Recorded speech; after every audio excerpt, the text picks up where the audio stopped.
I'm Josh Kavorkin, and your business is my business. Huge news from Tokyo today. The Nippon Daily News has revealed a secret Arasaka project called Relic. Rumors had been swirling for a while about some sort of groundbreaking new tech, but even the biggest names in stocks had no clue what was coming. According to reporters from Nippon Daily News, the Relic is a biochip onto which you can transfer someone's, consciousness, mind, soul. This chip contains a person's neural engram, as it's technically called, which you then connect to your own interface and voila! Now your brain has company. Can you imagine? Your mom dies at Christmas dinner. You pop her engram back in your head, and you pick your conversation right up where you left off.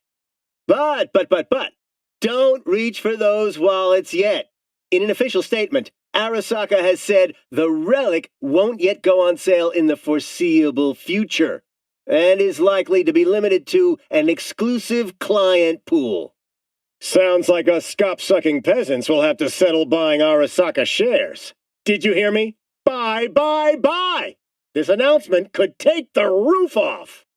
That's it for now, Night City. And remember, you've got what it takes to earn those eddies. Hello, Night City. As always, your business is my business. Today we'll be taking a deep dive into Petrochem Better Life. How's the Chew2 super producer doing these days? In a word, tanking. 2076 was a painful year for Petrochem, thanks to severe droughts. Soybean and corn, the fuel's primary components, suffered record low yields. And the salt in the wound? The governments of Brazil and Colombia, where Petrochem has its largest plantations, have planned to seize crop harvests in an effort to quell surging famine and unrest. Although Petrochem's expert team of lobbyists have prevented the seizures so far, company stock still plummeted as much as 11% last year. But before you kick him out of the window, Petrochem CEO Lars Mohammed announced last week the planned acquisition of 1 million acres of arable land in the USSR, specifically in its Kazakh, Turkmen, and Dagestani territories. Such a weighty investment likely ensures the company will never again suffer from supply shortages that could slow the flow of Chew2. Should Mohammed's gamble pay dividends, we can expect a mighty resurgence of investor confidence and skyrocketing stock prices. In other words, get out there and buy. And that's today's juiciest take. Until next time, Night City. Hello, Night City. As always, your business is my business. Today, we crack open and dissect More Technologies, the industry leader in full-body conversion. Not long ago, More released its newest class of high-grade implants, the Brighthorn K Titanium Skull, Eiger T Bone Series, and the Housestock W Arm Series. Meanwhile, their first major success continues to rake in steady sales.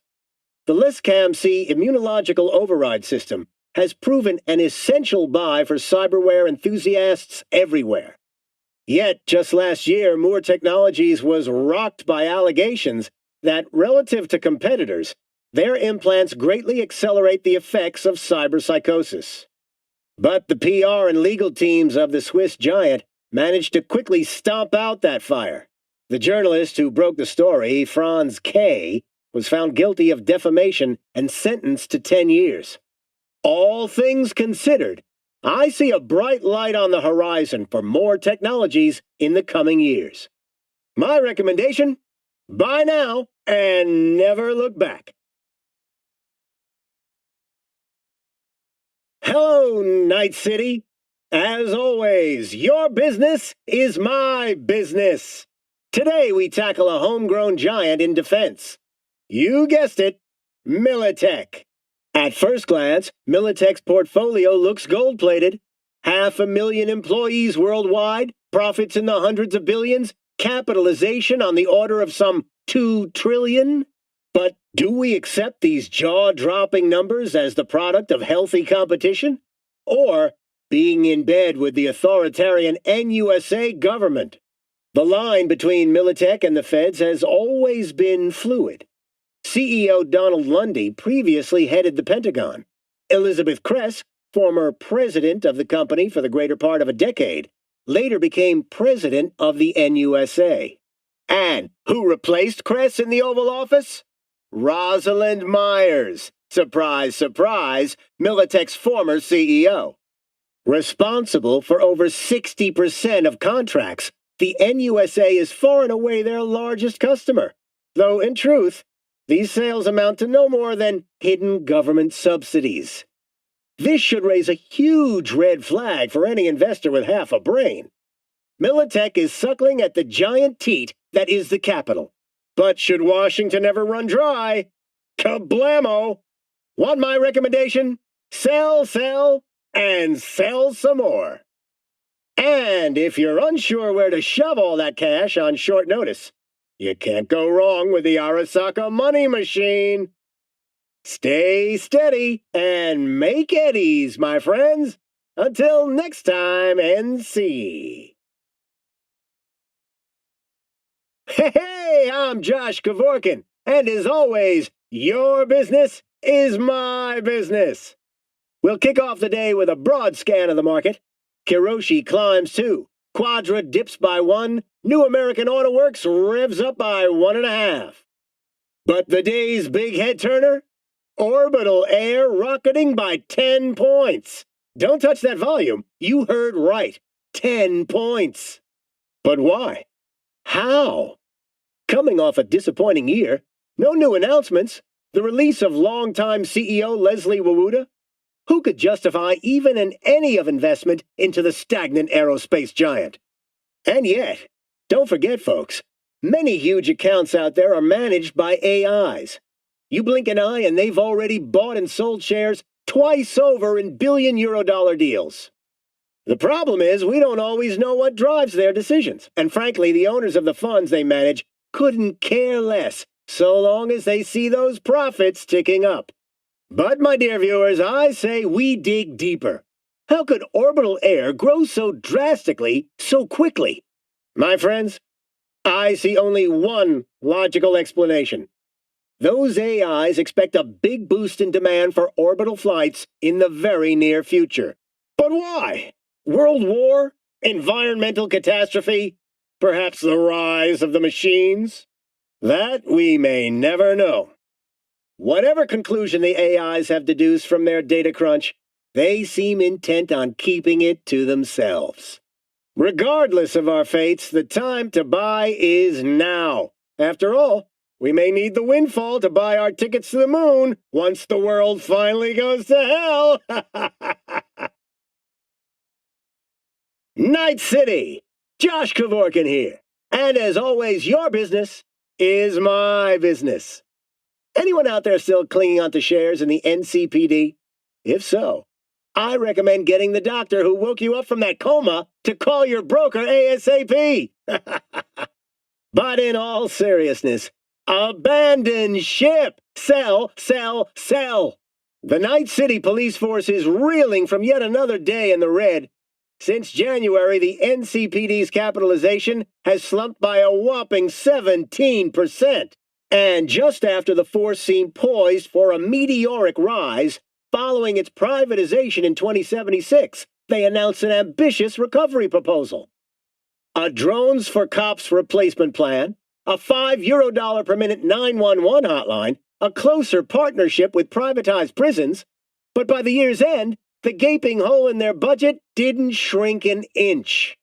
The mayor's office has a new proposal on the table for this lingering police problem. In the New Solutions Corner stand lobbyists from the corporate security industry. And you know what, folks? I say it's about damn time. You can't teach an old dog new tricks. The NCPD is a relic, a fossil. They're too blind to see that it's profit that drives success. If you want to be safe, and I mean truly safe, invest in the Ofuda Protection Plan from Arasaka. Take advantage of a today-only promo price of €100,000 to keep you secure for an entire year. Spend wiser, never a miser, my friends. That's it today for Your Business is My Business. Until next time. Hello, Night City. As always, your business is my business. Let's dive straight into today's big story, folks. Arasaka has announced the sale of its unprofitable facilities in Kitakyushu and Fukuoka. This is just the next step in the bold restructuring plan spearheaded by new CEO Yorinobu Arasaka, which he announced at last week's shareholders meeting. Some analysts have estimated the savings from these cuts could amount to upwards of 20 billion euro dollars. According to sources close to the CEO, the sale's initial boon will be used to fund new research and development centers. Though long considered a black sheep in the Arasaka dynasty, Yorinobu has apparently erased investors' doubts. After a shaky start, Arasaka Corp has jumped by 3%. But what's next for the Japanese Colossus? Tune in to the next Your Business is My Business to find out. Hey, Night City! Today, as always, your business is my business. I've got big news for all you hungry investors. Yorinobu Arasaka is convening an emergency meeting of the Arasaka Supervisory Board in Night City. Top execs from Tokyo headquarters, branch directors from Paris, Shanghai, Kinshasa, a great big meeting of the minds. Now, the official press release didn't give a reason for the meeting, but analysts are pointing the finger at a bloodbath of internal politics. The young Arasaka likely plans to consolidate control, with some of the core management team he inherited from Saburo getting kicked to the curb. Or could they need a battle plan, with times getting tense between Arasaka and the Militech NUSA alliance? It's no secret Yorinobu prefers sticks to carrots, but I wouldn't be shocked if the board is singing to a different tune. Want my recommendation? I think you know what I'm going to say. Buy! Anybody with a wallet and half a brain already has Arasaka in their portfolio. But if you don't, time to hop on the Arasaka money-making machine. That's it for today, Night City. And remember, you've got what it takes to earn those eddies. Good evening, Night City. We begin tonight with a look at the stock market, as always. Following another attack on Arasaka's Night City HQ, the Japanese Goliath has plummeted by 17%. And we should expect that slide to continue, say analysts. According to a statement from the NCPD, the attack was carried out by a group of nomads who pierced the tower via a maglev railway tunnel.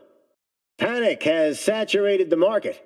This latest slump has led to losses in excess of 500 billion euro dollars. Arasaka CEO Yorinobu Arasaka has since evacuated his Night City office for Tokyo. In light of these events, I have only one recommendation, my friends. Sell. Sell now, while you still can. Good evening, Night City.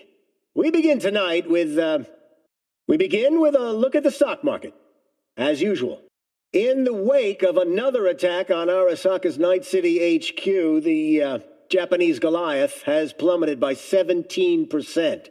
And we should expect that slide to continue, say analysts. According to a statement from the NCPD, a terrorist cell is believed to be responsible, but it remains unknown who funded the attack and why. Panic has saturated the market. This latest slump has led to losses in excess of 500 billion euro dollars. Arasaka CEO Yorinobu Arasaka has since evacuated his Night City office for Tokyo. In light of these events, I have only one recommendation, my friends. Sell. Sell now, while you still can. Night City, welcome back. I'm Josh Kavorkin, and your business is my business. A big heads up to all you Eddie-savvy investors. Trauma Team is set for a crash landing. down 7 points today, and tomorrow isn't looking any better. What the hell happened? Well, one of their clients, holder of a gold card no less, died under their watch. Dominic Sampson, a senior manager at Militech, was burning rubber in an illegal street race when he was attacked by unknown assailants. A trauma team paramedic crew was sent immediately to the scene, but they couldn't get Sampson out alive. This is the first death of a gold card holder in 7 years, ever since the FCO of Asukaga and Finch died during the so-called Maple Revolution. I don't know what kind of nasties could have fought back a TT medic squad, but sheesh, hope I never see him in a dark alley.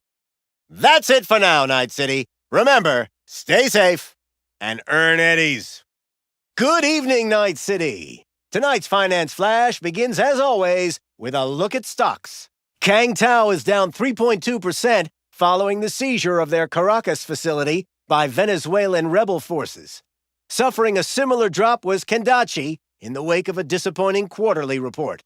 Today's success story, however, belongs to Arasaka Corp., who rumbles on with a strong 7% push. With that, the Japanese giant's market valuation has finally crossed the incredible €3 trillion mark. Even at a hefty €200 a pop, and I can't believe I'm saying this, the smart move is still to buy.